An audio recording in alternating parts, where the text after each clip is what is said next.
Hello friends, నా ఛానల్కి స్వాగతం అండి. నేను ఈరోజు మీకు చందమామ కథల్లో బేతాళ కథ చదివి వినిపిస్తున్నానండి. ఫ్రెండ్స్, ఇది బేతాళ కథల సిరీస్. ఈ కథ పేరు మారిన మనసు. పట్టువదలని విక్రమార్కుడు చెట్టు వద్దకు తిరిగి వెళ్ళి చెట్టుపై నుంచి శవాన్ని దించి భుజాన వేసుకుని ఎప్పటిలాగే మౌనంగా శ్మశానం కేసి నడవసాగాడు. అప్పుడు శవంలోని బేతాళుడు, రాజా, నీ మనోనిశ్చయానికి ఎంతైనా మెచ్చుకోవచ్చు, కానీ అవంతి నగరపు యువరాజైన అమరధ్వజుడిలాగా నువ్వు మనసు మార్చుకుంటావేమో అని నాకు సందేహంగా ఉంది.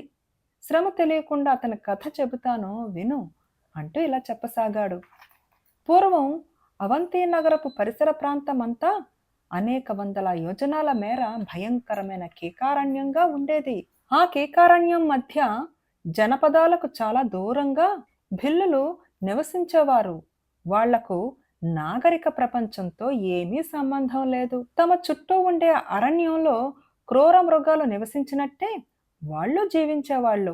ఆటవిక జాతుల కన్నిటికీ ఉన్నట్టే వాళ్లకు ఒక నాయకుడు ఉండేవాడు. బెల్లపల్లెలో అందరూ ఆ నాయకుడు చెప్పినట్టు నడుచుకునేవారు. అతని నిర్ణయానికి తిరుగు ఉండేది కాదు. అవంతి నగరపు యువరాజు అమరధ్వజుడు తరచుగా అరణ్యాలలో వేటాడేవాడు. అతను మహాబలశాలి, సాహసి కూడా. ఎన్నోసార్లు అతను క్రూర మృగాలను ఎదుర్కొని ఆయుధం ఉపయోగించకుండా చంపేశాడు. అతనికి ఏ జంతువు భయమూ లేదు. పెద్ద పులులను, సింహాలను సైతం చంపటం అతనికి అవలీల. ఒకనాడు అమరధ్వజుడు తన చేత దెబ్బతిని పారిపోయిన పులిని తరుముతూ అరణ్యంలో చాలా దూరం పోయి అనుకోకుండా బెల్లపల్లె చేరాడు. అక్కడ అలాంటి పల్లె ఉన్నదని, అందులో ఆటవికులు ఉంటున్నారని అతనికి తెలియదు. బెల్లపల్లెను చేరుతూనే అతను చాలా అందగత్తె అయిన బెల్లకన్యను చూశాడు. ఆమె పులి పిల్లలతో ఆడుకుంటున్నది. బెల్లకన్య, యువరాజు ఒకరినొకరు అమిత ఆశ్చర్యంతో చూసుకున్నారు. సృష్టిలో ఆడదానికి ఏ ఆభరణాలు, అలంకరణ లేకుండా అంత అందం ఉండటం యువరాజుకు ఆశ్చర్యం కలిగించింది. భిల్లులను తప్ప ఏ నాగరిక పురుషుణ్ణి చూడని బెల్లకన్య యువరాజు దుస్తులు, వాలకము చూసి తన కళ్ళను తానే నమ్మలేకపోయింది. అతను ఎవరో దేవుడై ఉంటాడు అనుకుని ఈ సంగతి అందరికీ చెప్పటానికి గూడెంలోకి పరిగెత్తింది. యువరాజు కూడా ఆమె వెంట వెళ్ళాడు. త్వరలోనే అమరధ్వజుణ్ణి అనేక మంది భిల్లులు పొడుగుపాటి ఈటెలతో చుట్టుముట్టారు. ఆ పిల్ల కూడా వారి వెంట ఉన్నది. అమరధ్వజుడు వాళ్లతో, నేను అవంతి నగరపు యువరాజును. మీకు అభ్యంతరం లేకపోతే ఈ పిల్లను పెళ్లాడతాను అన్నాడు. భిల్లులు ఒకరి ముఖం ఒకరు చూసుకున్నారు. వారిలో వృద్ధుడు ఒకడు అతన్ని తన వెంట రమ్మని తమ నాయకుడు వద్దకు తీసుకుపోయాడు. భిల్ల నాయకుడు అతని కోరిక తెలుసుకొని, ఈ పిల్లను పెళ్లాడగోరితే నువ్వు ఒక పరీక్షలో నెగ్గాలి, అందుకు నువ్వు సిద్ధమేనా అని అడిగాడు. అమిత సాహసి అయిన అమరధ్వజుడు తాను ఏ పరీక్షకైనా సిద్ధమే అని అన్నాడు. అయితే పద అంటూ భిల్లనాయకుడు అతన్ని అరణ్యంలో ఒక ఖాళీ జాగాలోకి తీసుకుపోయాడు. చూస్తుండగానే భిల్లులందరూ ఆడవాళ్లతోనూ పిల్లలతోనూ సహా వచ్చి అక్కడ చేరారు. భిల్లనాయకుడు వాళ్ళనందరినీ ఒక వలయంగా నిలబెట్టాడు. కొద్దిసేపటికి ఆ వలయంలోకి ఒక మహాబలశాలి వచ్చాడు. వాడి వెంట డప్పులు వాయించుకుంటూ కొందరు వచ్చారు. ఏనుగు గొన్న లాంటి వాడి శరీరాన్ని, అమిత వికారంగా ఉన్న వాడి ముఖాన్ని చూసి అమరధ్వజుడికి చాలా అసహ్యం కలిగింది. ఆ భయంకరుణ్ణి చూపిస్తూ బెల్లనాయకుడు అమరధ్వజుడితో, మా గూడెంలో వాడికన్నా బలవంతుడు లేడు. నువ్వు మా పిల్లను పెళ్లాడాలంటే వాణ్ణి జయించాలి అని అన్నాడు. అమరధ్వజుడు బెల్లనాయకుడితో, మీ పిల్లకు వరుణ్ణి నిర్ణయించటానికి ఇది సరి అయిన పద్ధతి కాదు. ఈ యోధుణ్ణి జయించటానికి పశుబలం చాలును, కానీ వివాహానికి అర్హుడైన వాడికి బుద్ధిబలము, అందచందాలు అవసరం కాదా అన్నాడు. మేము అడవిలో బతికే వాళ్ళం, మా పద్ధతులు మావి, మీ పద్ధతులు మాకు అవసరం లేదు. నీకు మా యోధుడితో పోరాడటానికి ఇష్టం లేకపోతే నీ దారిన నువ్వు వెళ్ళిపోవచ్చు అన్నాడు భిల్లనాయకుడు. ఈ మాటకు అందరూ నవ్వారు. నేను అతనితో పోరాడటానికి సిద్ధమే అన్నాడు అమరధ్వజుడు. వెంటనే అందరి నవ్వులు నిలిచిపోయి నిశ్శబ్దం ఏర్పడింది. ఇద్దరికీ యుద్ధం ఆరంభం అవుతూనే భిల్లయోధుడు అమరధ్వజుణ్ణి అవలీలగా ఎత్తి దూరంగా విసిరివేశాడు. అందరూ చప్పట్లు చరిచి నవ్వారు. భిల్లకన్య కూడా చప్పట్లు చరిచి నవ్వింది. భిల్లుడి బలం క్షణం పాటు అమరధ్వజుడికి ఆశ్చర్యం కలిగించింది. అయితే వాడికి పశుబలమే తప్ప మెదడు లేదని, యుక్తులు ఏమీ తెలియవని అతను కనిపెట్టాడు.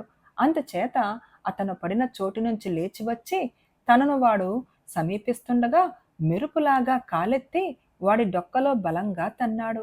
వాడు భయంకరంగా అరిచి అమరధ్వజుడి మీద పడబోయాడు. అమరధ్వజుడు పక్కకు తప్పుకుని అరచెయ్య అడ్డంగా తిప్పి వాడి మెడనరం తెగేలాగా శక్తి కొద్దీ కొట్టాడు. భిల్లయోధుడు ఘీంకారం చేస్తూ పడిపోయాడు. మళ్ళీ అందరూ చప్పట్లు చరిచారు. భిల్లకన్య కూడా చప్పట్లు చరిచింది. భిల్లనాయకుడు అమరధ్వజుణ్ణి భుజం మీద తట్టి, భేష్, నువ్వు గొప్ప యోధుడివి, సందేహం లేదు. మా పిల్లకు తగిన వరుడివి, మీ ఇద్దరికీ పెళ్లి చేస్తాను అన్నాడు. ఫ్రెండ్స్, భేష్ అన్న మాట తెలుగులో అప్రిసియేషన్కి ఉపయోగించేవారండి. ఇప్పుడు ఆ మాట ఎవరు ఉపయోగించట్లేదు. ఇక కథలోకి వెళదాం. నాకు ఆ పిల్లను పెళ్లాడాలన్న ఉద్దేశం మారిపోయింది, నన్ను వెళ్ళిపోనివ్వండి అన్నాడు అమరధ్వజుడు భిల్లనాయకుడితో. అతను కొద్ది దూరం వెళ్ళాడో లేదో భిల్లులు అతన్ని చుట్టుముట్టారు. భిల్లనాయకుడు అతన్ని సమీపించి, చూడు బాబు, ఒక్క సంగతి విని మరీ వెళ్ళు.